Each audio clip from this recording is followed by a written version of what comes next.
Great, thank you. So good afternoon, everyone, and welcome to the Electoral Area Services Committee meeting of March 2nd, 2022.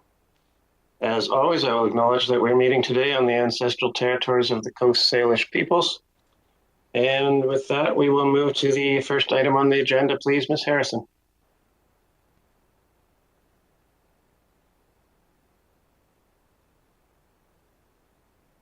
Moved. Seconder. Any discussion? Okay, all in favor? Opposed? Motion carries. Next item, please, Ms. Harrison.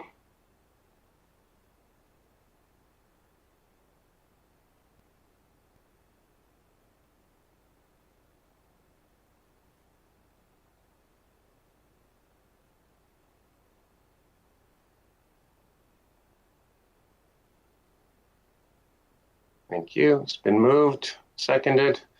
Any changes or additions? No. Call the question. All in favor? Opposed? Motion carries. Thank you. Next item, please, Ms. Harrison.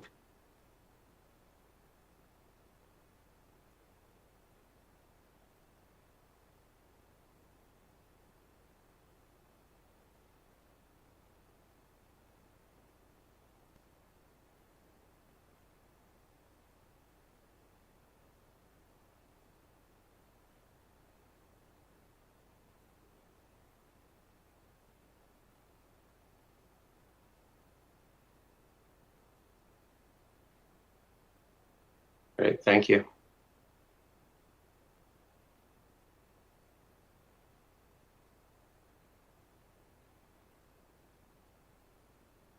Great, welcome, Mr. Walsh. Can you hear me okay? Thank you very much. Yes, I can. Very good. Well, welcome. And do you have a presentation or some comments for us? Just brief comments if that would be appropriate, Chair. Sure. Please go ahead. Yep. Well, thank you very much. And I greeting you from the traditional territories of the Snuneymuxw people. Here I am actually in the library of Departure Bay Elementary School because my internet at my home office was not functioning well. I wanted to make sure I was clear. So if you hear some joyous background noise, that is elementary school in action. So I am the Secretary Treasurer of School District 68. So kind of like the city clerk and the CFO for the district. And so what the district has done is we last spring completed our long-range facilities plan, and the two goals of the plan were to address seismic concerns in our schools as well as to proactively address capacity as our region grows. And so, as you're probably aware, we serve the communities from Ladysmith in the south to Lanceville and Stanawas Reserve in the north. And so what we discovered, and probably unsurprising given how this region is, what was the fifth largest or fifth fastest growing region in Canada, we are facing a capacity crunch. So one of the recommendations in the long-range facilities plan was to come up with a school site acquisition charge. And I believe the FAQ that we, with the legislative references and the background information provided by your staff, outline where it comes from. And what we did was we hired a geospatial group out of Vancouver that does a lot of work with the municipalities to determine what we expect the enrollment to be. And so they took local regional data for where we anticipate growth to happen. And then we took the housing types that we anticipate to exist in 10 years and applied essentially a formula looking at what type of housing type creates what type of student today or how many students, and applied that to what 10 years down the line would look like. And the numbers for some parts of the district are quite stark. So what we realize is that we are going to need to either expand some existing schools, which may require additional land, or alternatively acquire new sites for schools if we don't have infrastructure in the areas that are appropriate. So we looked at the district from a north and south lens. So we essentially took Cedar north and then CVRD south. And so in the north side, we actually already have Nanaimo, Lanceville, and RDN have approved. We're just ready to proceed with the collection of the school site acquisition charge in the north. And then we're started the process of coming to CVRD and Ladysmith in the south. So what we are looking at currently between Ecole North Oyster, Ladysmith Intermediate, and Ladysmith Primary, we're already serving about 25% of our kids in portables at this time in the elementary school. So we have lots of space in our secondary. So we, with growth coming, we're anticipating, but I think Eno will be about 31% over capacity and Ladysmith Primary 44% over capacity in 10 years' time. And so we anticipate the need to acquire an additional site and then go forward with the Ministry of Education, we hope, to either, again, expand an existing site, which is less likely in the south, and look for a new site where growth would happen. We have a meeting, an open house, and we will share that information. It's just finished the setup for our development community and any members of the public who want to come and hear about this and ask some questions as well. We did this in the north. Of course, a school site acquisition charge makes building of homes more expensive, and so there is an impact on affordability, and so we want to make sure that we're sharing our information. So with that, we foresee the need for a school site acquisition charge in the south. We would envision that the funds that are collected in Ladysmith and CVRD would only be used in Ladysmith and CVRD, and we would look at that as kind of an area because it's kind of the service area and geographically kind of able to be separate. And so what we are hoping for, of course, is that our projections are accepted, as well as our capacity needs. And then I think, as the memo points out, that is something, as long as we can agree that our projections are reasonable and our capacity requirements are reasonable, the board has the ability to institute the charge.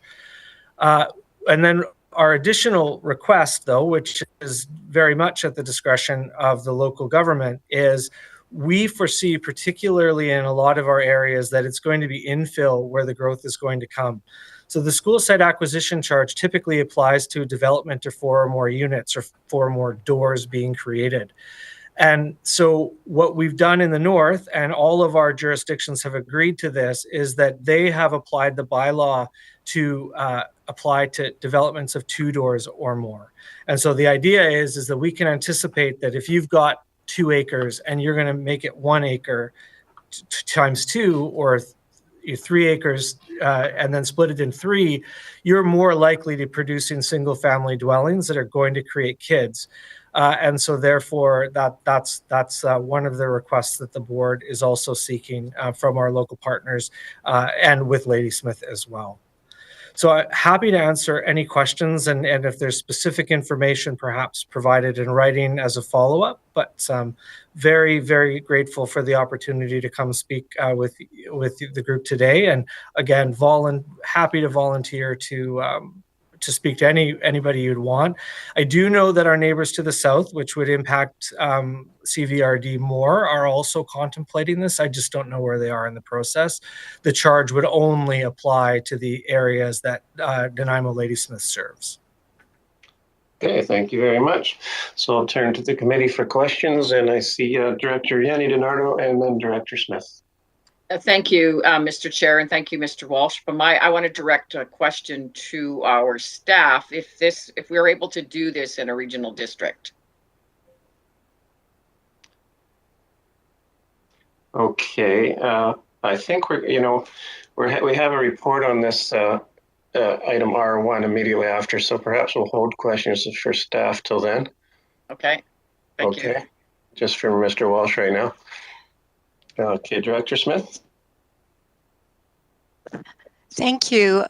Thank you for coming today. Even if you are in an elementary school, we know those chairs are a little bit harder than where we're sitting.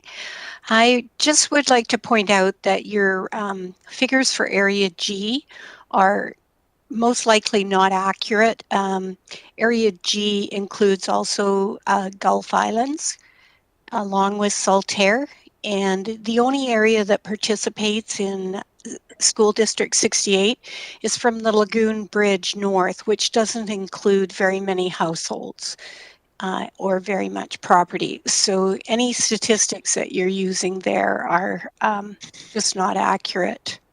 So I'm, you know, if you're basing anything on the projection of area G, those wouldn't be the numbers to use.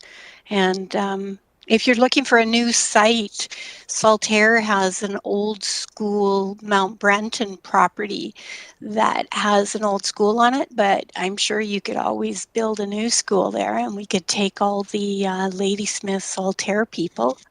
Anyhow, yeah, so it's good to have accurate figures, and those are just not them for Area G. I'm not really sure that this would come to impact Area G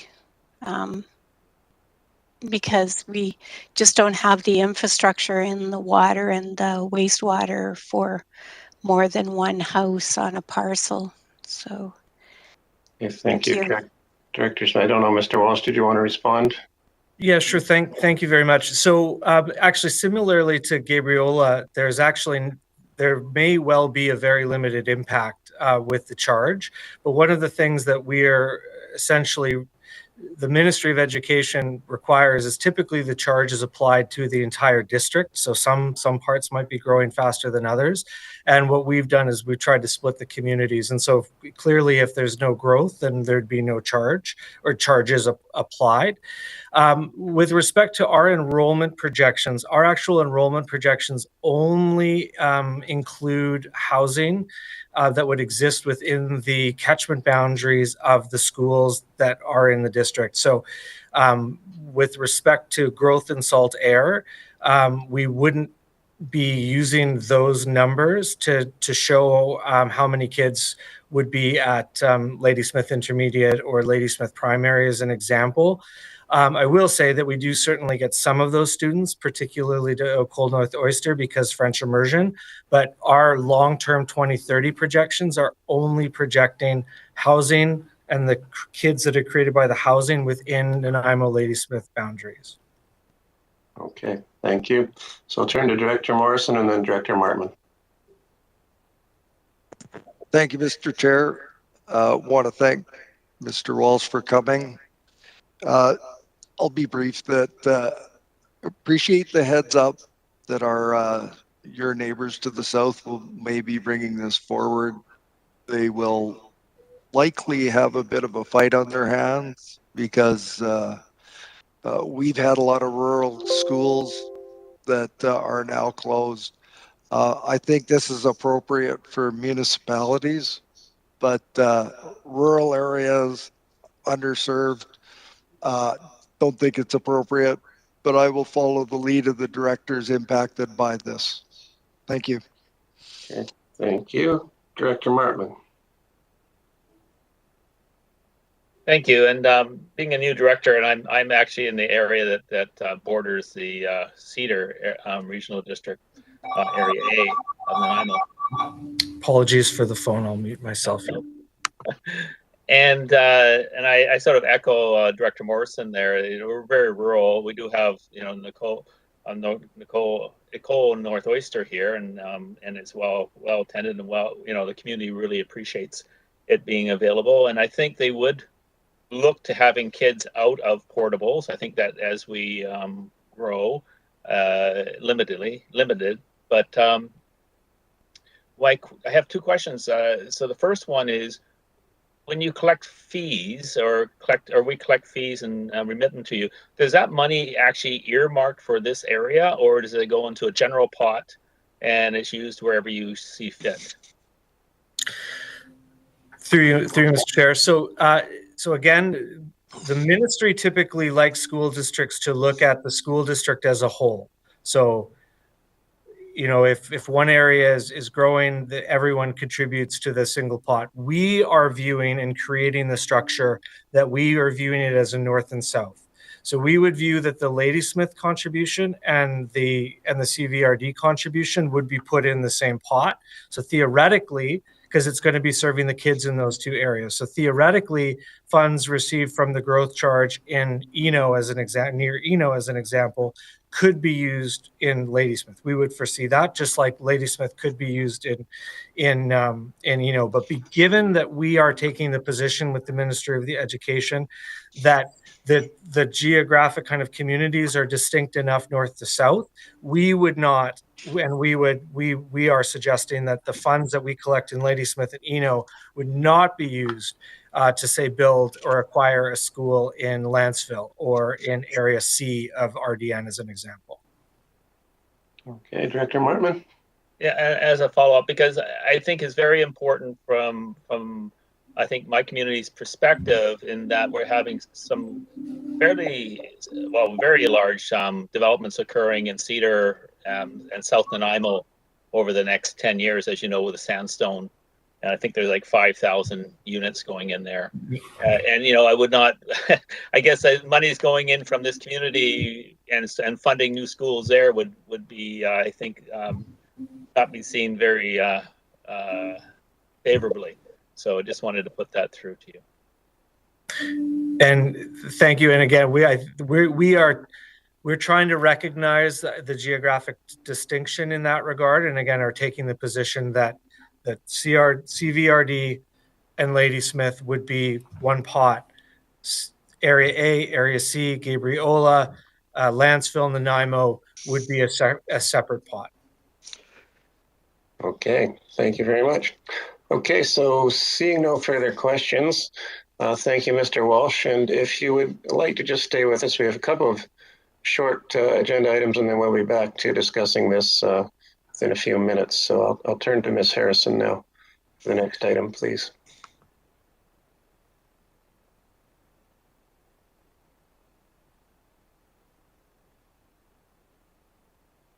Thank you, Mr. Chair. Can you hear me? We only have an echo. I know we're having sound. Yeah, you're quite hard to hear right now. So not. You're going to proceed. Should we take a brief 5-minute break here to see if IT can figure this out? Might be the best. Okay, everyone, see you in 5.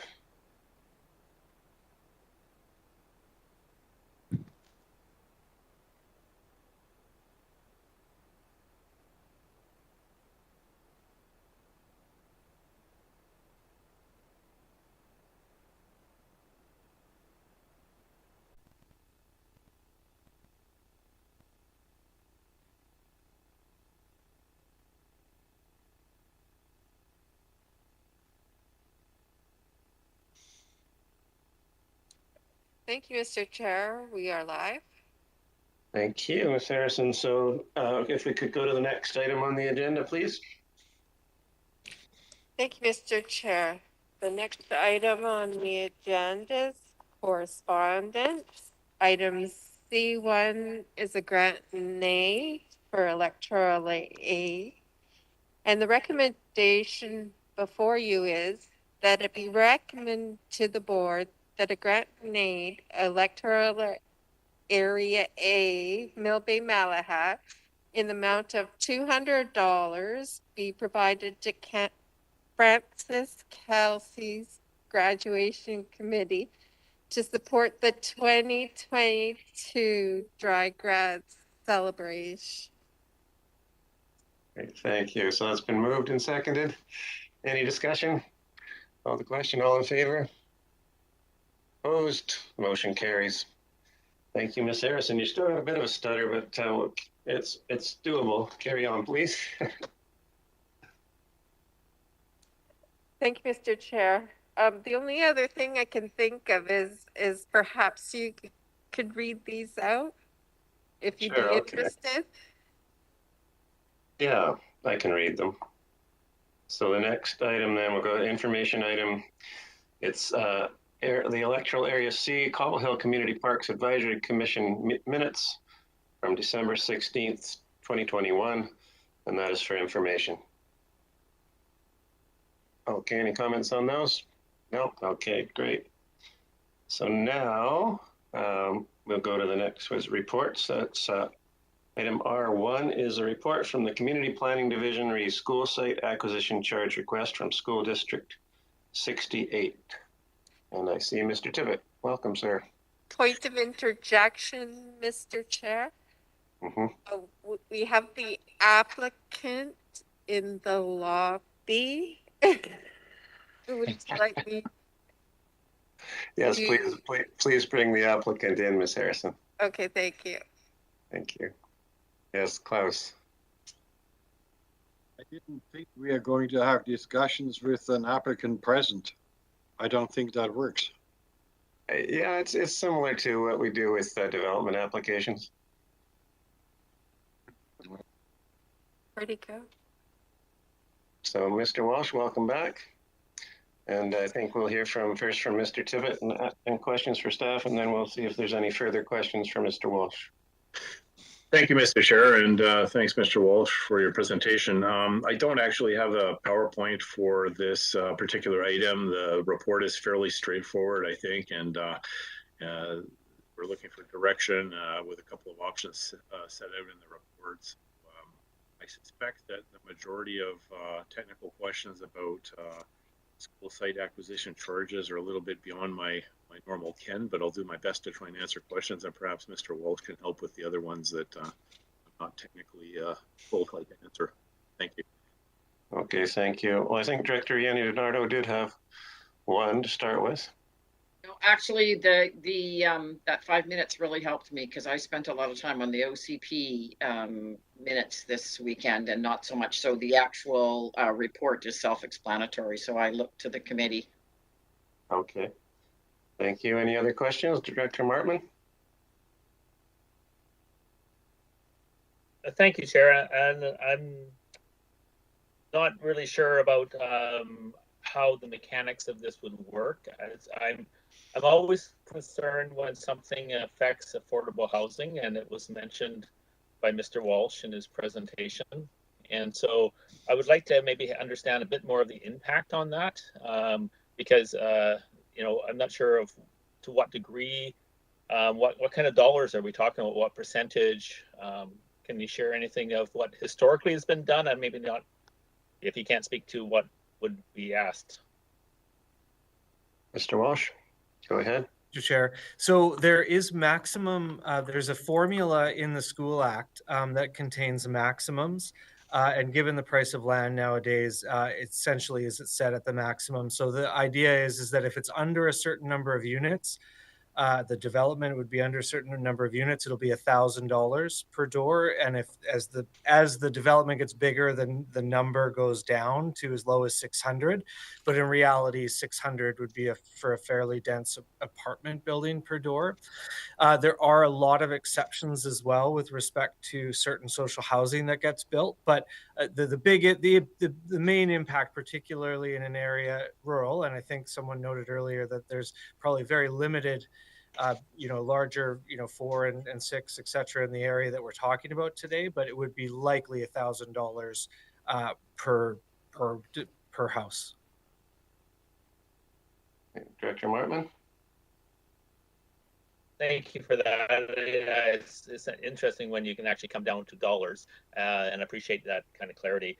How would we have ensure that what you've mentioned to us is followed up on for future when people change, and how do we ensure that, and what kind of process is followed for that?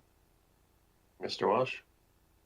Thank you, Mr. Chair. So we have drafted an administrative procedure in the school district prior to starting this process with our partner municipalities and regional districts. And so we have a procedure that will have a review and confirmation of our enrollment needs every 5 years. Okay. So many years ago, as an example, up until I believe 2001, this district did collect a school site acquisition charge. And then as declining enrollment started, it ceased because the need wasn't there. And so it'll be every 5 years. Okay, thank you. Sorry, maybe I can just follow. Maybe Sometimes when you ask a very general question, you don't get the specific answer you're looking for. I'm actually looking for specific language around monies that are coming through from the CBRD are going to be allocated or targeted only for this area, and how does that, what's the process, or how does that get put in place? So when people change and we're talking 5 years from now, or how do we ensure this is what happens? Sure. So through Mr. Chair, so internally what I can say is that we are setting up 2 general ledger accounts that will be available on the school district's financial statements that will show in our capital balances, one being the north, one being the south. At this point, I think I guess the district could take a different position, and certainly the Ministry of Education actually would have the authority to tell us that it all needs to go into one pot. I don't anticipate that, but I guess what I would say is I cannot provide that guarantee. Okay, thank you. I can come back to you later, Director Markman. I'll go to Director Smith and then Yanni DiNardo. Thank you. I wouldn't support this school site acquisition. It just seems Area G is very tiny part of School District 68. One of the questions that I have is what staff, this is most likely to finance staff, is what would be the staff time involved in the collection of these fees? And then is the collection at the beginning of the grant of the application, or what the process would be? And then are the finances then handed over to the School District 68? So all of a sudden, the school district receives $1,000 per door, but then we have staff time that costs money as extra work for the land use planning and then for finance. And so where do we sit with that? Thank you. Okay, thank you. So as far as CBRD staff time goes, would staff member like to try that one? Mr. Tippett. Thank you, Mr. Chair. I expect the process would be somewhat similar, although as I said earlier, I've never directly experienced the school site acquisition charge in action in my various jobs, but I expect it would be a bit like our subdivision fees, for example, when it's related to subdivision that are collected just prior to final approval. And so we already have a process related to that. So I don't think from the planning staff perspective, it's a major imposition. The one thing that I'm not totally sure of is there's also a provision, I think, for densification where maybe it's not subdivision, but it's just new building permits, like new housing starts. We don't really have a process around that for collecting well, it's not really a planning fee, but for collecting this fee. But I don't know that it would be terribly onerous, but that's just my first thoughts on it. Okay, thank you. Mr. Walsh. Thank you, Mr. Chair. We're also going through this with Gabriola right now because particularly with the densification concept, it's not something that's really reality for those folks. So we're trying to figure out how that will work with them. One thing I will say is the legislation does permit, and we would anticipate that the regional district is going to take percentage. There's an administrative percentage that's built right into the legislation for that exact work. So we would anticipate that to be charged against the fee. Okay, thank you. Follow up, Director Smith. Yes, I was just wondering, I think Mike is indicating that this collection of this fee would somehow, we would have to fit it into our fee bylaw or our fee process. We would have to make an amendment to a bylaw to collect this fee. I'm just making sure that we're very clear for our staff. Thank you. Mr. Tippett. Mr. Chair, thank you. I'm not actually sure of the exact mechanics of it, whether we actually require this to be enshrined in one of our bylaws or not. I expect that the School Act probably has provisions relating to that, but maybe Mr. Walsh knows the answer. In any case, if we're told we must collect a fee, I'm sure we can do it. And as I said earlier, I don't expect for the planning staff, at least in terms of subdivision processes, it would be terribly onerous. I can't really speak for the building staff in the event that it's related to, densification without subdivision. You might, if Ian's present, you might want to ask him his opinion on that. So I don't know. I can't really answer your question. I'm sorry. Okay, well, before I go to Directors Yanni, DiNardo, and Nicholson, I'll just say this one's for direction. So if, while we're going through, if either of the two directors for the area, G&H, have a notion or referral motion or another one to prepare, might come in handy. So Director Yanni, DiNardo. Thank you, Mr. Chair. It could also come from any director as well. I am in favor of this for the simple reason, if it's not coming out of this pocket, it's coming out of another pocket, and it makes sense as the developer. And if we've had it in the past, this is new to me. I think it disperses the funds, because we would be paying for new schools anyway in some kind of tax. This way, it makes it easier on everyone. So I'm seeing that if we had this in 201 and now we're getting another upstart where we need more schools and we need schools being funded, I don't see a problem with this at all. Okay, thank you. Director Nicholson. Thank you. Yes, I'm thinking along the same lines as Director Yanni DiNardo. But I do have a question. When schools are decommissioned or disposed of, which I know is challenging for school districts to do, but when it happens, where do those funds go, and are they put into sort of an acquisition pot? Mr. Walsh. Through you, Mr. Chair. So for the most part, they are, and so they must go to capital. And so if the Ministry of Education has provided the funding for the schools that are sold, they are restricted and they can only be released at the permission of the Ministry of Education. But it could be used for more than just opening a school. It could be used to seismically upgrade a school, as an example. Funds that are acquired by the local district would be required to go into a capital pot, but again, there would be flexibility to theoretically use funds for a different capital purpose. But I will give an example is right now we're trying very hard to convince the Ministry of Education to help us replace Ladysmith Intermediate School because it's seismically very unsafe. And so the Ministry of Education may well ask us to contribute to that capital project. And that would come from our capital dollars. But to be clear, the school site acquisition charge can only be used for the acquisition of land. It cannot be used for actual construction. That has to be the Ministry of Education and the board. And it can only be used for a maximum of 35% of the purchase. So the idea is I think, it's not intended to say, hey, developer and hey, municipality, you have to pay for all this infrastructure. It's seen as a contribution. So the district, through the Ministry of Education, if we were to acquire a new site, has to pay the remaining 65% or more, depending on how much is built up in the charge. Okay, thank you.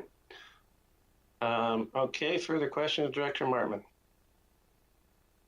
So, this is interesting information, and I guess I'd just like to maybe circle back a little bit about that this is District 68, this school District 68, of which a very small portion resides in the CVRD. And yes, one way or the other, we have to pay for schools, but we are talking about a very small part of the CVRD being tasked to have to support this. My concern is not about supporting schools in the CVRD. My concern is about supporting purchasing and buying land for schools in the RDN. And I'm not hearing any assurances that money coming out of the CVRD through the development charge is going to stay within the CVRD. And quite frankly, when I look at the numbers, I think we're funding the RDN with this, or the schools within the RDN. And the reason I say this is that over the next the projections for 6 years, from the 2019 to 2025 for Area H, is an increase of 413 people. Not all are going to be school age. The increase for Nanaimo up to 2024 actually is about 7,300 people. So it's almost 20 times of what Area H is going to be increasing. And so where is the demand going to be? And the demand will be in the regional district of Nanaimo. It will be in the Sandstone area where they're developing thousands and thousands of units. And so I just go like, if I could have some assurances that it would stay within the CVRD and would go to kids coming from our area, it'd be one thing, but I'm not hearing that. I don't think you can provide that, you're saying. So I just don't see this working from my community's perspective. Thank you. Okay, I have Directors Yanni DiNardo and Director Smith. So to be clear, is G and H children that live in those areas don't go to those schools? They don't go to Ladysmith and they don't go to Nanaimo? Like, isn't that, where do they go to school? Mr. Walsh, do you hazard a? Sorry, the through you, Mr. Chair. So the students that live around A Cold North Oyster in the CVRD representation there go to Nanaimo Ladysmith schools. Salt Air, we get a few of the students, but those would be out of district students. Thank you. I just don't see this. It is for each door and how many doors are going to be developed in H and G. So there won't be that many anyway. Yeah. Okay. Thank you. Okay. Thank you. Director Smith. So this is kind of like our parkland acquisition. The funds can only be used to purchase land. And that's something I think we kind of missed someplace along here in my thinking. So all of a sudden you're paying, but it can only be used to purchase land. It can't be used to build a building or replace a building. So to me, that's, you're talking about the Ladysmith intermediate, and that it either needs seismic upgrades or it needs to be replaced, but the land is there and the school could be built on that land, so you wouldn't be purchasing land. So we wouldn't, even if we were paying the $1,000 a door for maybe just a few doors, that money is not going to be buying land in the town of Ladysmith. So really the money would be going north, to me. So I'm really, concerned about that. And so I think that right now, if Ben still has something to say, I'd like to hear what Ben has to say, but I would look at option number 2, not to accept at this time. And that if this becomes a provincial regulation, then everyone is included at that time. Okay, thank you. So if Ben, I don't see his hand, did you like to speak before? Okay, go ahead.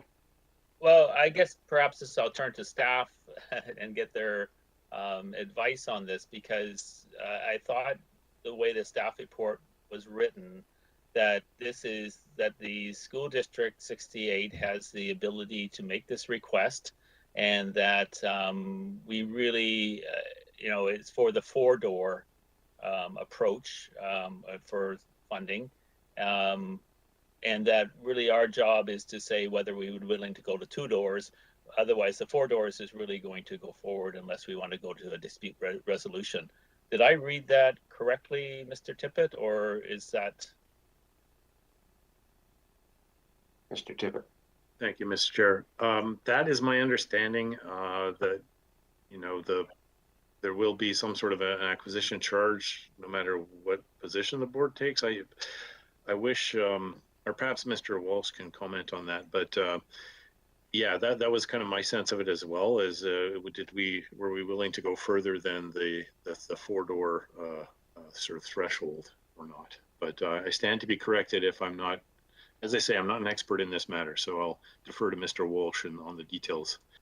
Okay, Mr. Walsh.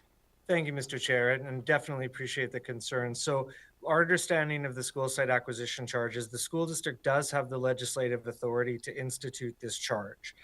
And the mechanisms by which the regional district or any of our municipalities could push back against the charge is either, number one, our enrollment projections are incorrect, or they're just not like, so essentially you're not going to get enough kids, so we don't actually accept what your enrollment projections are. Or number two is we don't think you need the capacity. Even if the enrollment projections are correct, we don't think you need the capacity. If those numbers are not disputed, and we're relatively confident about them, of course, we're asking to apply it to 2 doors because we think that that's the type of development that's going to create the most kids. But that is 100% within the jurisdiction of the regional district to do or not do. And if the regional district says, well, we don't like the enrollment projections, or we don't think you need the capacity, then that's when the mediation provision kicks in. Again, to the best of my knowledge, if I'm incorrect in any of this, I apologize, but we think that we understand that that's the way that it would work. Okay, thank you. Director Nicholson. Thank you. That's very clear. So to me, this seems like a technical question for Mr. Tippett. Have you assessed whether the projections are relatively accurate and the capacity is a relatively accurate estimate? Mr. Chair, with your permission. Go ahead, Mr. Tippett. Thank you. The report was adjusted after I was away last week. It was adjusted by putting our own population projections in there. When I hear Director Martman talking of 5% of the total school district growth being due to electoral area H, I don't really know. I mean, we don't have a lot of growth potential in either of those electoral areas, actually.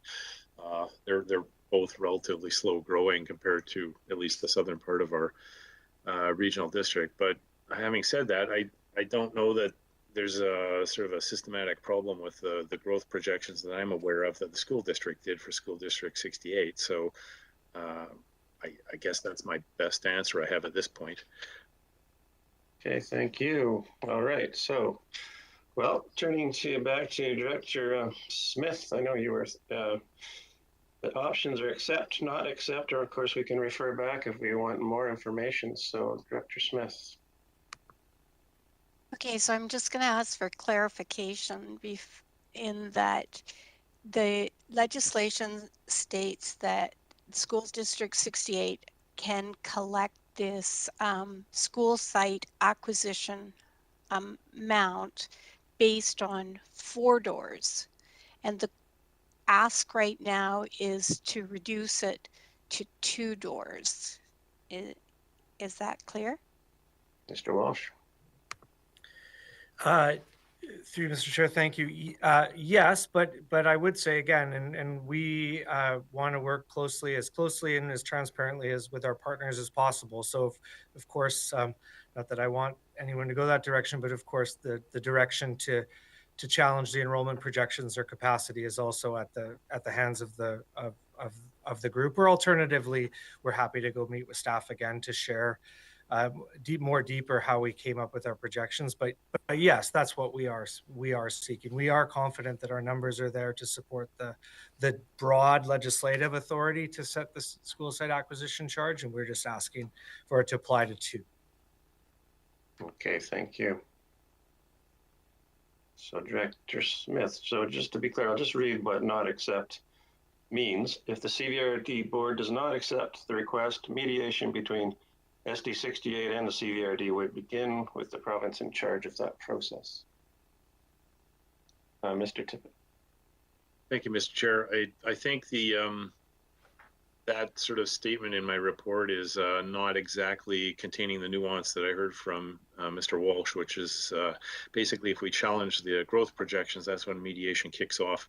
If we choose not to proceed with the 2-door charge, that is not necessarily a mediation subject, is my understanding now. So that's I guess a minor correction to what the report actually says. Mr. Walsh, am I correct? I just want to make sure I'm right on that. That is my understanding, yes. Okay. Sorry, Mr. Chair. That is my understanding, Mr. Tippett. Okay, good to know. Okay, so we're back to the option of a 2-door or a 4-door fee.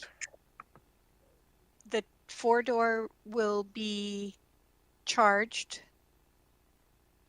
and that's the legislation right now. Can we just remain at that legislation and not have to make a motion? Okay. If it's something that can automatically occur? Not sure, Mr. Walsh. Through Mr. Chair. So if there's no position taken and no comment given to the school district after that 60-day period is over, then is my understanding that the charge would be implemented as the 4-door charge. Sorry, one further clarification. I'm sorry, Mr. Chair. We are also just waiting on a final letter from the Ministry of Education in order to implement as well. So it'll be after that letter comes from the Ministry of Education approving our final capital plan. That's the last step to everything happening. Okay, thank you. I see Director Morrison. Thank you, Mr. Chair. And you know, clearly this is coming on from on high, and there's no fighting it. And I think where Director Smith was going with the you know, take the 4-door option or do nothing. And as Mr. Walsh has said, that the legislation will kick in and will dutifully do as we're told by our other order of government, and we'll fulfill that requirement. And in the grand scheme of things, the small bit of Area G and the part of Area H that will be impacted very slightly will pay up. But I think where I'm concerned is that there's going to be another very lengthy discussion when it comes to District 79. And at this point, I don't want to give any indication of support of this in our school district. So I'd be more than happy to just not act on this request and have the powers that have the authority to implement this without our acquiescence. Thank you. Okay, thank you. So I think I saw Director Nicholson and then Yanni DiNardo.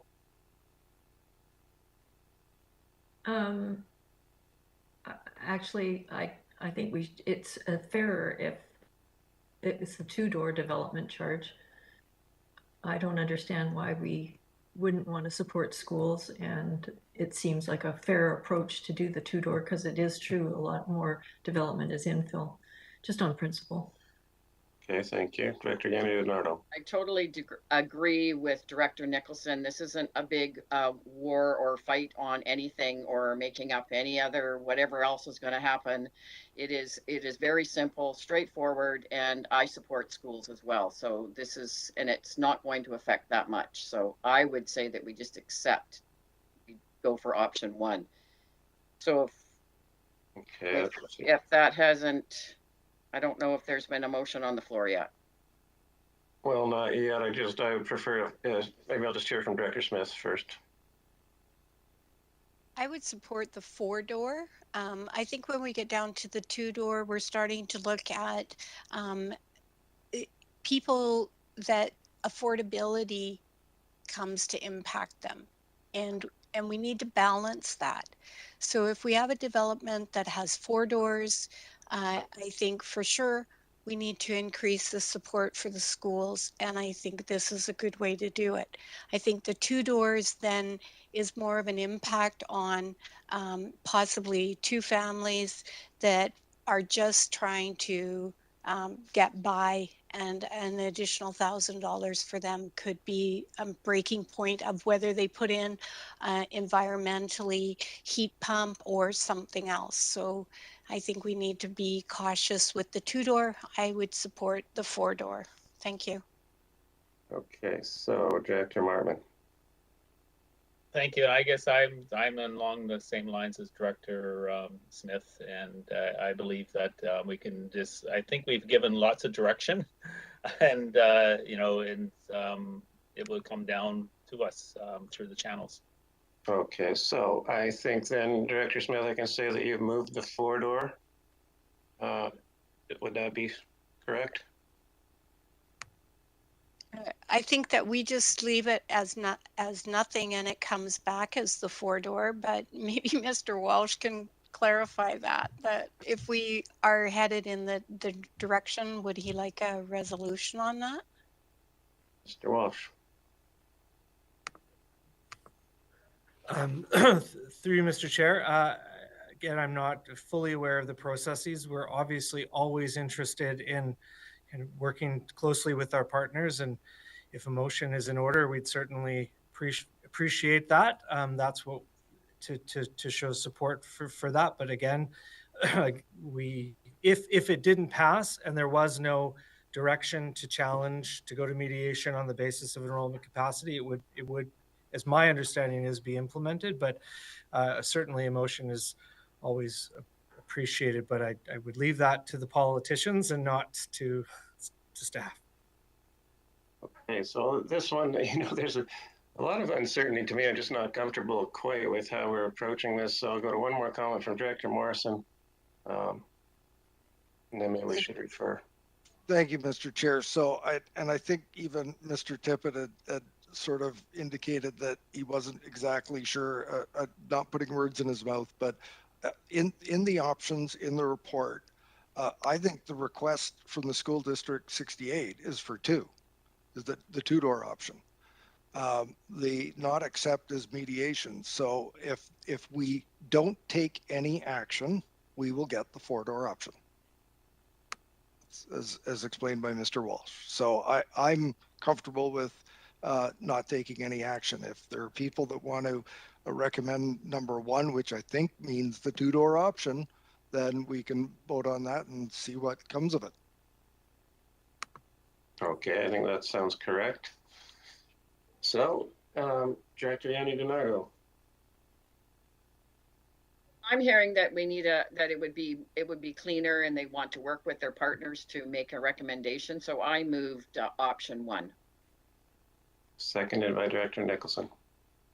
Okay, further discussion on option 1. Okay, I'll call the question. All in favor? Opposed? Motion fails. All right, so keeping in mind, we do have the option of, with this much uncertainty, we can refer back to staff for further clarity on some of these questions, if that's Director Smith. Because we have 60 days, I think we should refer it just back to staff for some clarity in regards to the 4-door and the 2-door, to bring that forward, and maybe some of the financial impacts, and if there's a bylaw amendment that's required for collecting fees, then we can have a little more information from staff on this. Thank you. Okay. I know I don't like to refer things back, but we seem to be missing some information. Thank you. Do we have a seconder for that one? Director Acton. Okay, Director Kuhn. I would much more be in favor of just leaving it, not referring it back. That'll involve more staff time. The same result will be achieved afterwards. It's just wasting more time. We'll just leave it and wait for them to install the 4-door option. That's the end of it. Okay, thank you. Any other comments before I call the question on referral? I see Mr. Walsh, did you want to say something? No, Mr. Chair. Okay, that's fine. I just saw you light up there. I thought maybe you did. All right. I'd like to call the question on referral. All in favor? Okay, I thought you might be voting for your own motion, Director Smith. So all in favor, let's see that again. Make sure we've got all in favor of referral, the referral motion. Okay, opposed? Motion fails, I believe. Well, 5 against. Okay, motion fails. All right, in that case, I think next step, we just leave it the way it is and move on. Director Martman. I'd just like to thank Mr. Walsh for bearing with us as we sort of work through this. I appreciate him coming from School District 68 and what they all do for our kids. So thank you very much, sir. Very good. Thank you, Mr. Walsh. Thank you very much. And maybe just close off with, I do encourage, if you're interested, our long-range facilities plan, there's a link in that plan to the enrollment projections from our consultants that do break out the areas as well. So if you have any interest, please have a look, and please reach out to me. I am always available to meet at Eno to have a tour, or to answer any questions at any time about this or any other thing going on in School District 68. Very good. Thank you very much. Okay, it's 2:30. Shall we have a 10-minute break before we move to the next item? Seal at 2:40, please. Thank you.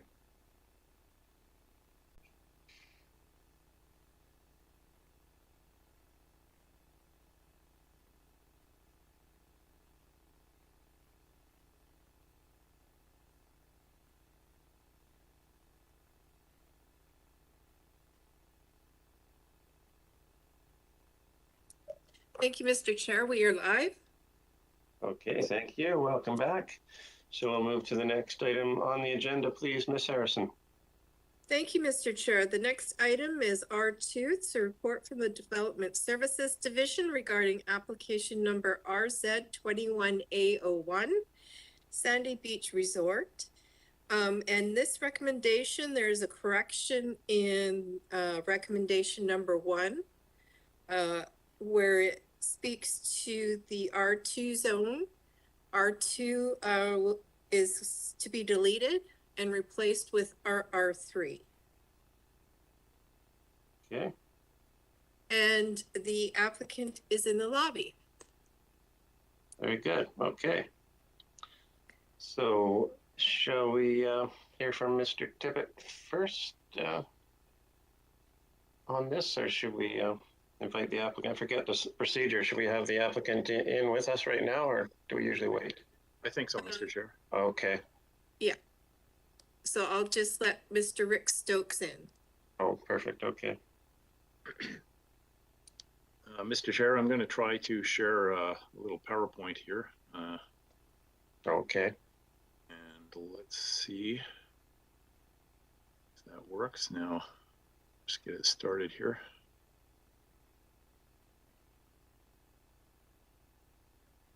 How is that? Is that working? You see a big CVRD? Yeah, we can see that. Thank you. Beautiful. Okay, thank you. Right, so I'll just scroll down to the next page. This is application RZ21A01, Sandy Beach Resort. Well, you know who I am, so I'll go to the next slide here. I didn't provide a regional district-wide contextual location for this particular site, but it is in the Inlet Drive area just south of the Malahat First Nation, actually in between the Malahat First Nation lands, the reserve, and the Bamberton site. So it's in the little residential subdivision down there. And so the aerial photo here, I should just quickly note, shows lot lines. This one here, if you can see the cursor, this one and this one, which have all now been eliminated, plus some accreted land sort of around this building here has now been added to the site through this survey plan, which is here.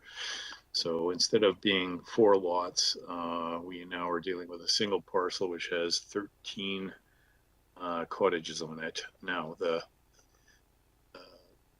sort of summary of the situation is that the 13-unit cottage site was originally built in the 1920s as a fishing camp.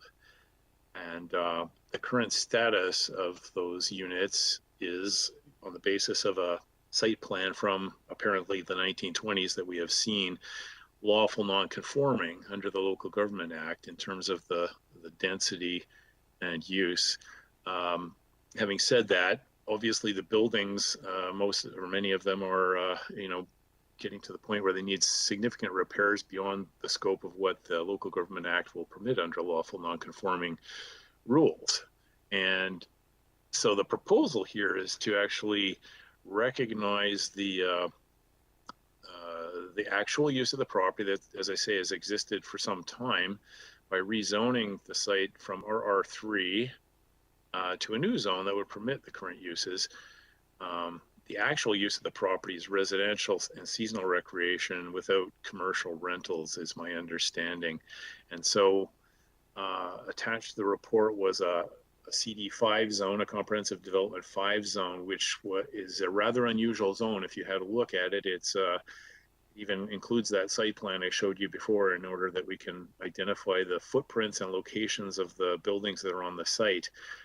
The idea is that the zone would permit rigorously what is there now, plus a minor, approximately 5% potential increase to the footprint of each of those cottages in the future should small additions be proposed. But basically, it would not allow the site to be redeveloped in a form that is other than it is right now. And it includes limitations to building height and footprint location on the site that would support that. So that's why it was developed as a CD5 zone. This was referred to the Advisory Planning Commission last fall, I believe it was.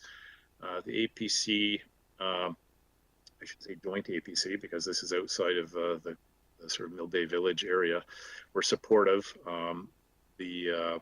Probably the main concern I heard from the APC is they didn't want to see necessarily other developments, new developments of this type coming up in rural areas, because the density is rather higher than what would normally be expected in this kind of unserviced situation. But they were supportive of it. And in summary, staff are of the opinion that the application has sufficient merit to be advanced to a public hearing. I should add that I think the thing that kind of influenced the staff recommendation, which I'll show on the next slide here, was primarily the idea that it's been around for some time. It actually has kind of flown under the radar. As I mentioned in the staff report, I actually authored the South Cowichan zoning bylaw in 2013, or it was adopted in 2013. I wasn't even aware of this site. Like, when we're writing a new bylaw for 3 electoral areas, or soon 9, it's pretty hard to have a full handle on everything that's out there. And you know, it's kind of been an ongoing, long-term, persistent use. It hasn't, to my knowledge, generated any significant complaints over the time that it's been there. And so therefore we are proposing the recommendation you see right here before you. Okay, thank you, Mr. Tippett. So if we take that screen down, we can see if there's any questions. Okay, let me try to stop the sharing. There we go. Very good. Okay, any questions for Mr. Tippett? No, okay, and I'd like to welcome Mr. Stokes. If you can hear me, and turn your video on if you can. There we go. Unmuted and audioed. There you go. Welcome, and thanks for joining us today. Thank you, guys. So, yeah. Just see, does anyone have any questions for Rick Stokes? Seeing none, I think that's usually a good sign. Director Yanni DiNardo.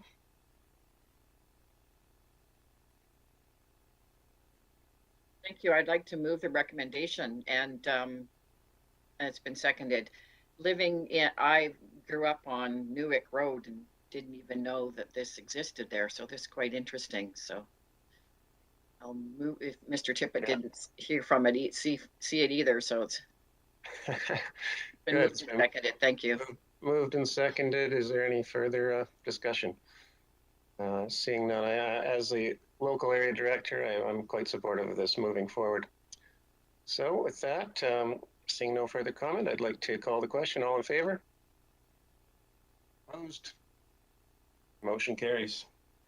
There you go. Thanks very much, Mr. Stokes, Mr. Tippett. Thank you, everybody. I appreciate it very much. Okay. Thank you. Take care. Bye-bye. I know. Okay, Ms. Harrison, shall we move to the next item, please? Thank you, Mr. Chair. The next item is item R3. It's report from the Inspections and Enforcement Division regarding fireworks, annual Brentwood College Regatta, Mill Bay. And there is an individual in the lobby who is on standby to answer any questions that you may have. Okay. I see Mr. Morano is there as well. Okay, so who should we welcome in? I don't see a name showing up from the lobby yet. Thank you, Mr. Chair. The individual's name is Kelsey McElroy. Okay, welcome. Is it Mr. McElroy? Can you hear me? Yes, I can. Can you hear me? Okay, sounds like Ms. McElroy. Yes, we can hear you. If you can turn your video on too, that would be good. My video should be on. Okay, don't see you, just see you. Doesn't show up on this end. That's odd. Yeah, well, that's all right. We can make do. So I think I saw Directors Yanni DiNardo and Wilson with questions. Let's go ahead. Yeah. Thank you, Mr. Chair. I don't have questions. I think we've had quite a few long discussions on fireworks, and our broader community has spoken, and I would like to move option 2. Thank you. So it's been moved, seconded by Director Smith. Okay, so discussion on that. Director Wilson. Sorry, press the wrong button there. Yeah, as Director Yanni DiNardo has pointed out, there's been a huge amount of discussion on this, and I will support option 2 to deny this. And we all know the reasons. There's no point in belaboring those, the animals, the children, the vets, those who suffer from PTSD, and everything below the seat. Which is directly below where this proposed thing, and above the flight, the feathers, the fur, everything else. I don't really see a reason for this to go forward.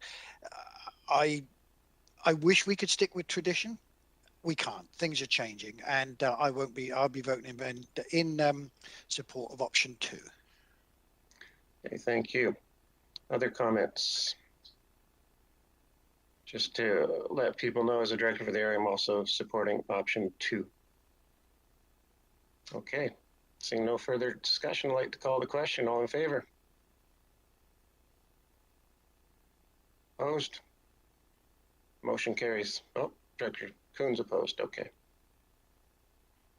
Okay, thank you very much, and thank you for joining us today, Ms. McElroy. No problem. Next item, please, Ms. Harrison.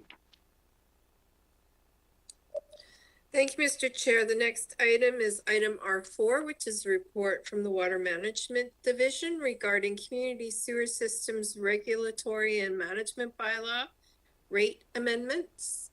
And the recommendation before you is that it be recommended to the board that CVRD Bylaw number 4415, Sewer Systems Regulatory and Management Amendment Bylaw 2022, be forwarded to the board for consideration of 3 readings and adoption. Thank you. I see. Welcome, Mr. Dennison. Mr. Chair, I see one of your directors, Yanni DiNardo, has her hand up. I don't know. Oh, okay, I didn't see that. Thank you. Director Yanni DiNardo? Yes, thank you, Mr. Chair. I would just like to move the recommendation. Okay, moved and seconded. Any discussion? Okay, seeing none, I'd like to call the question. All in favor? Opposed? Motion carries. Thank you. Mr. Chair, I'd just like to say that all of our systems and all of infrastructure is going to be going up. It's just inevitable. So as a politician, it's probably better for the public to say, no higher rates. But, you know, the reality is that we've all taken on systems that were very dilapidated, and it's costing a lot of money, and we need to keep that up. But thank you. Great, thank you. Okay, so moving right along, we'll move to the next item, please, Ms. Harrison. Thank you, Mr. Chair. The next item is item R5. It's a report from the Community Planning Division regarding referral from Capital Regional District bylaw amendments. And the recommendation before you is that it be recommended to the board that the Capital Regional District be informed that the interests of the CVRD are unaffected by Capital Regional District bylaw numbers 4473 and 4477. Thank you. I see Director Morrison. Are you moving that? Or just go? Okay, Director Morrison, then Director Wilson.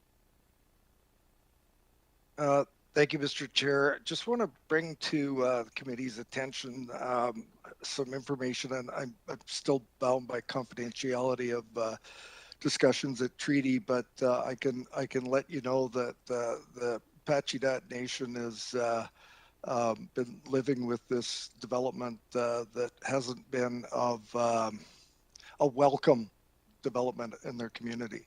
And the advent of this application has caused greater concerns for the community. And when this report became available and I'd read through it, I have had some discussions with people from the community, and yes, it's a CRD application. I just wanted to let the committee know that interests unaffected isn't what would be considered a supportive thing in the spirit of reconciliation with communities and neighbors that we live with in our communities. So, on the basis of the fact that there are First Nation challenges with some of what is being proposed here, and the enshrining of something that hasn't been supported by their community, I wanted to ask what the committee's thoughts would be to adding some wording that would trigger a deference to Pachidat as their comments. One thing that was raised is there's concerns about archaeological sites, both registered and unregistered, and that aren't being addressed by this rezoning application. So I'm putting it out there for the committee to consider. I think it would be more than appropriate to add a comment that was in the nature of, in the spirit of conciliation. I'm not moving this at this point. I'm just putting it out there. That we acknowledge our neighbors of Pachidat First Nation and express that issues and concerns like registered and unregistered archaeological sites be addressed. And that's flagging it from the CBRD as being different than an interest unaffected, and supportive of our neighbors to the south and west. Thank you. Okay, thank you. Director Wilson. Yeah, thank you, Mr. Chair. Yeah, I was going to move option one, but having heard what Director, I'm sorry. Oh, excuse me. It's Director Morrison has just said. Then I'm quite prepared to go along with a comment along the lines of what he has suggested there. Okay, thank you. Any other comments? Director Yanni DiNardo. I'm sort of worried about the confidentiality of, is this something that, like, we have a staff report here. I don't have any problem adding, but I just worry that there might be some people not happy if we're discussing something that shouldn't be discussed. Okay. Director Morrison. I haven't disclosed anything that's of a confidential nature that isn't in the public record and in public knowledge. Okay, good. Director Acton. So just to understand, by making a statement, are we declaring that we're picking sides and claiming that that's reconciliation? Because how I understand reconciliation, it's clearly laid out and actions that we can take, but I don't know if this is one of them. Okay, thank you.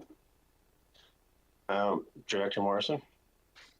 The comments around archaeological sites, both registered and unregistered, were generated by staff on the file at Pachidat. Okay, thank you.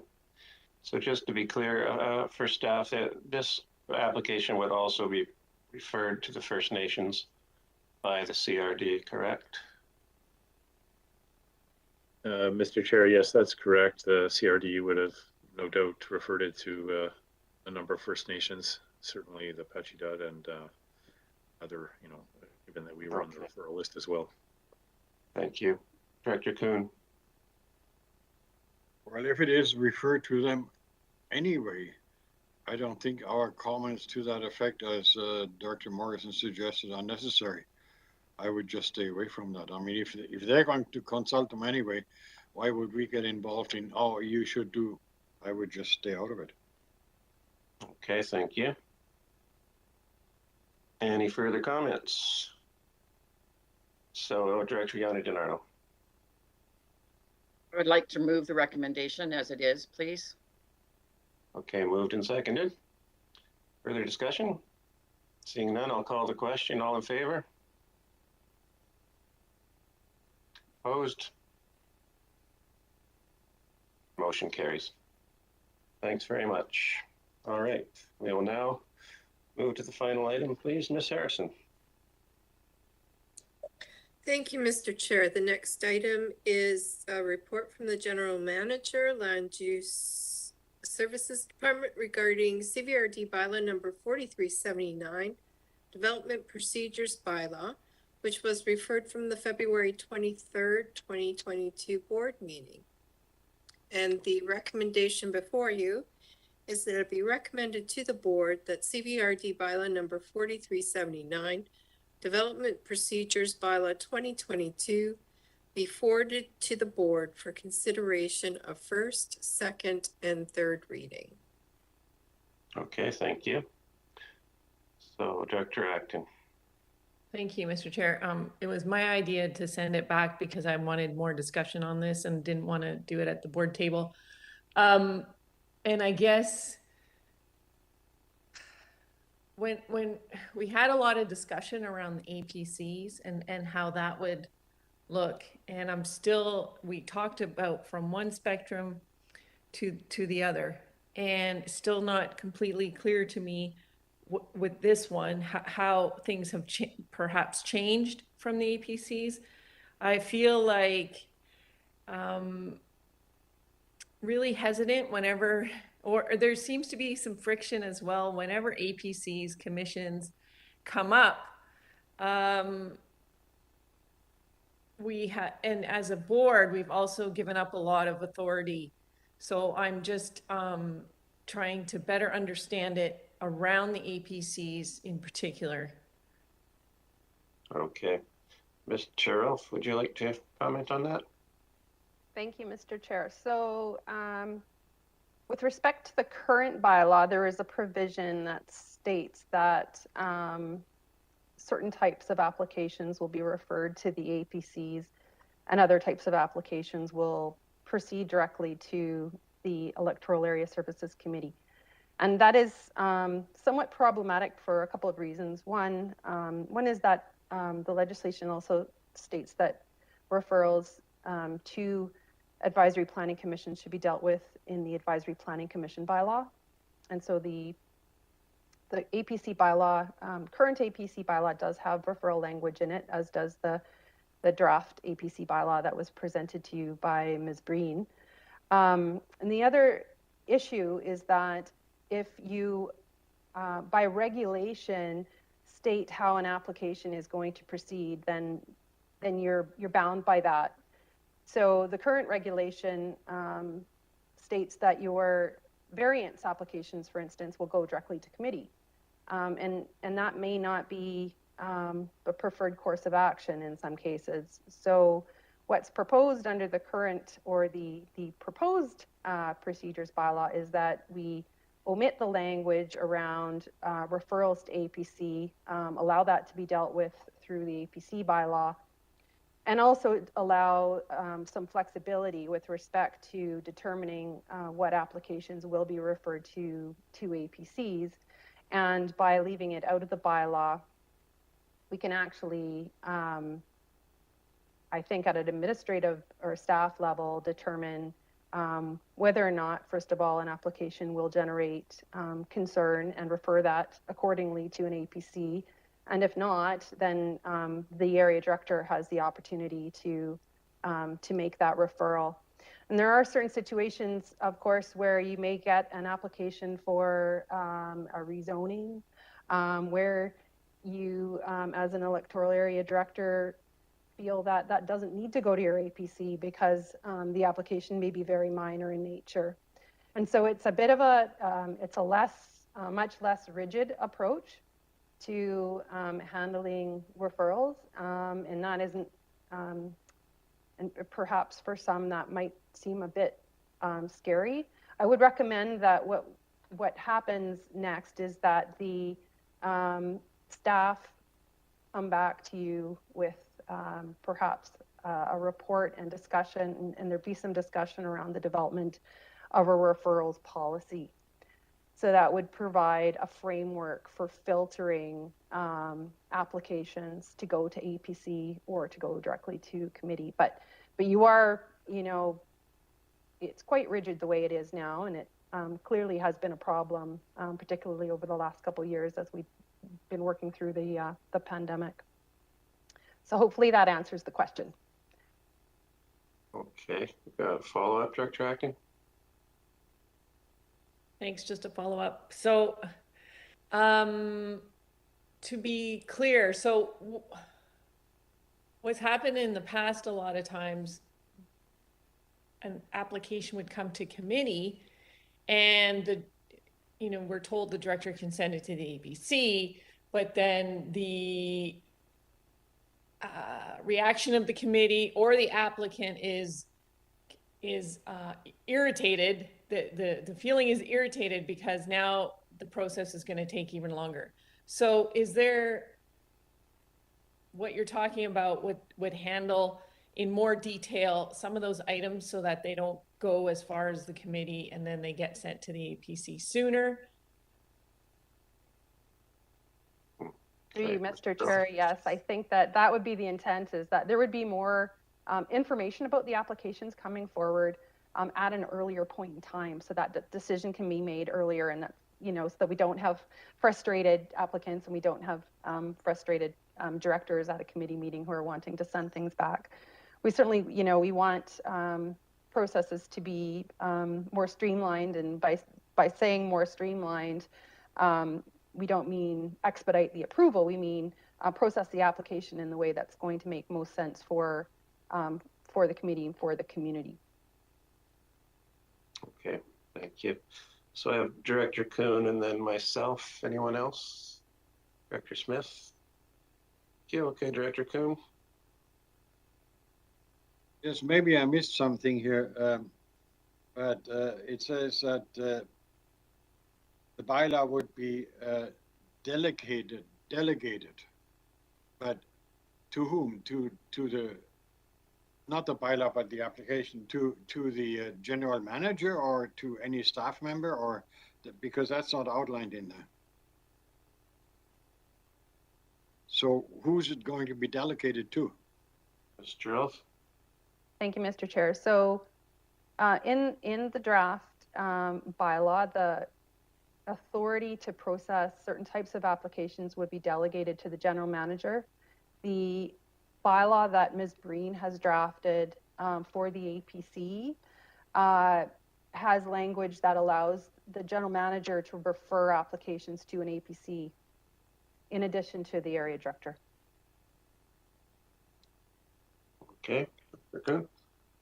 Okay, so for myself, yeah, I think as long as the ability of the area director is to refer either to Parks Commission or APC is there, and if as Director Acton says it was even earlier, it would probably be good, so I'd support that.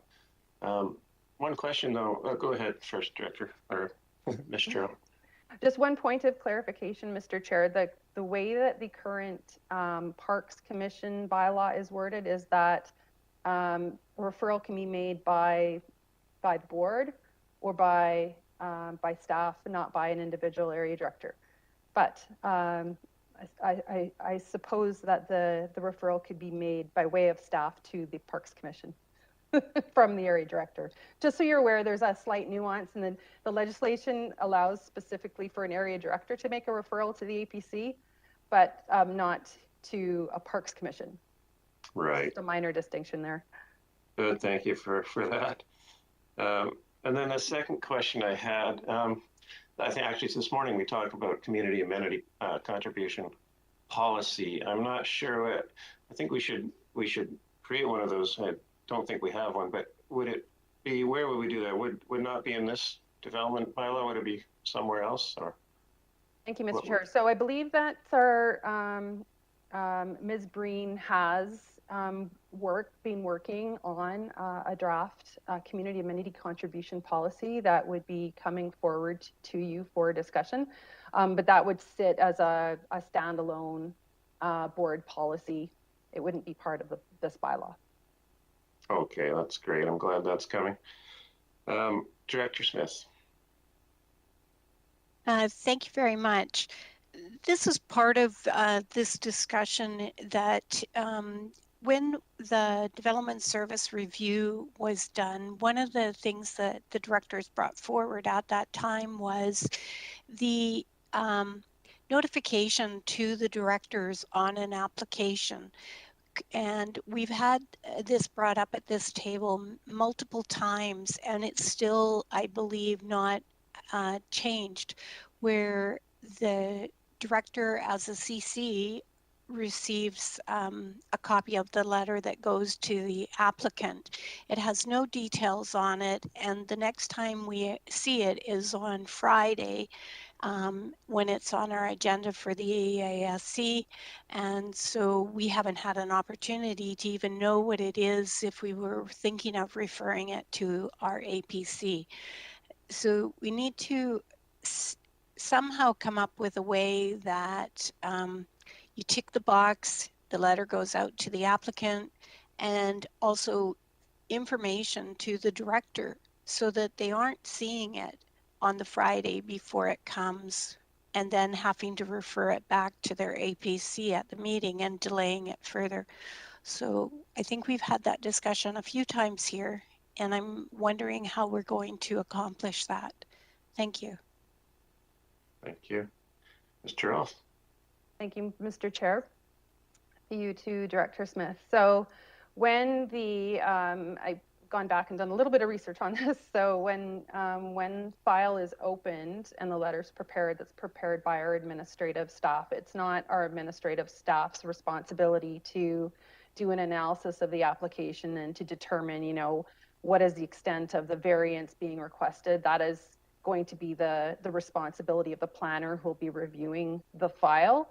And so the notification that you get won't have very much detail other than the type of application that is being opened. And so it's incumbent upon us to make sure that after that file is opened and before it, you know, comes to the EASC or becomes shows up on an EASC agenda, that there's an opportunity for directors to see greater detail about what it is that's being applied for. And if that information is not available in the current development application spreadsheets that are posted on the CBRD website, then we need to do more work on the administrative side to ensure that we have more detail there for you. Or we need to simply add a sort of a checkbox in our process that says we've had a conversation with the director for the area to confirm whether or not they wish to refer the application to the APC. And that's a pretty straightforward thing that we can do in our administrative process. Okay, Director Smith, checkbox sounds good. Director Acton. Yeah, thank you.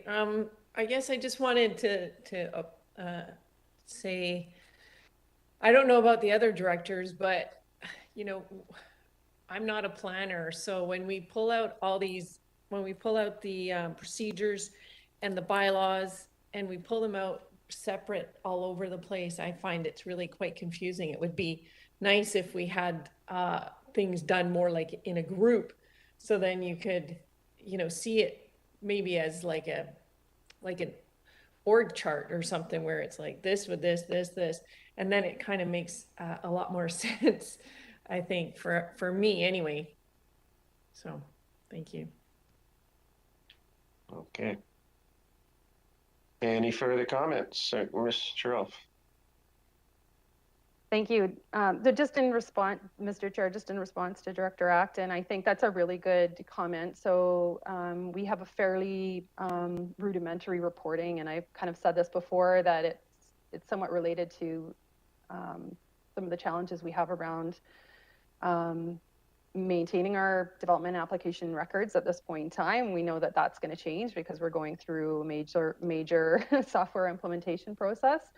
But there is perhaps I can do some work with our records coordinator to sort of group the applications that are posted to the website so that you can readily see what applications are specific to your electoral area, as opposed to having to sort through a long list. I think that that's something that we could probably do fairly simply on our end.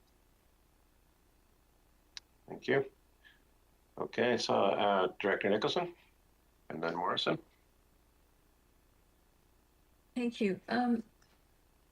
Yeah, I really appreciate Ms. Cheryl's efforts to try and link us into the process earlier about what needs to be referred to APCs. And I definitely, whatever the process is, I need to be alerted. If you rely on me to remember to check a website to see if there's a new application or not, that won't happen. So I need more support than that. But I want to go back to this delegation of authority question and just reiterate the concerns that my APC raised, and I actually agree very much with what they raised. We don't have an existing system that tracks. We're making a lot of changes to our MOCP and hopefully to our new zoning bylaw, and we don't have a good system for evaluating the quality of the decisions that are made.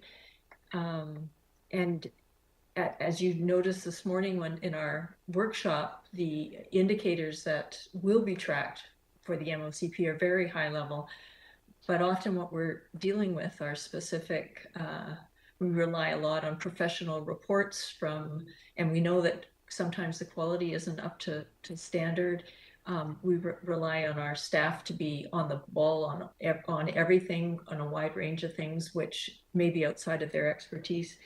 And I kind of feel without a system of being able to monitor the outcomes of these decisions, that it is helpful to have a second look at them at the front end.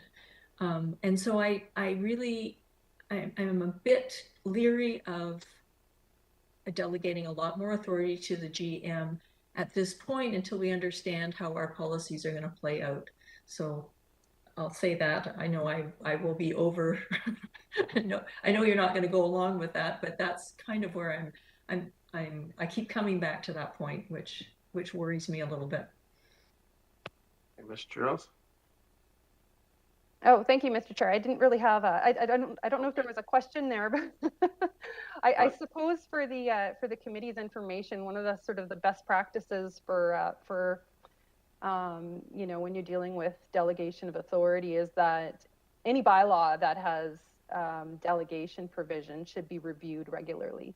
So whether that's your corporate delegation bylaw, which the board had passed fairly recently, or delegation provisions that are within the development procedures bylaw, should be reviewed probably annually to ensure that you're happy with how that is working. So if, for instance, the delegate were to abuse the power, for instance, you have, as a board, the ability to take that away, notwithstanding the fact that, my hope would be that the delegate would, understand that there's a professional obligation there to treat it very seriously. Okay, thank you. So go ahead, Director Nicholson. Well, just to follow up on that point. So for an example, I have had a problem with several of the riparian assessment reports that have been done by professionals. And I get that we've got the province reviewing them and all that kind of thing.